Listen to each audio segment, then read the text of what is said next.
এই পৃথিবী একসময় ছিল নীরব। পাহাড় ছিল, বন ছিল, কিন্তু কোনো জীবনের শব্দ ছিল না। এই নীরব পৃথিবীর আকাশে একদিন জন্ম নিল এক রহস্য, একটি ডায়নাসরের ডিম।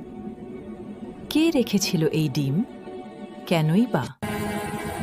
ডিমটি যখন পৃথিবী ছুঁল, মাটি কেঁপে উঠল, নীরবতা ভেঙে গেল।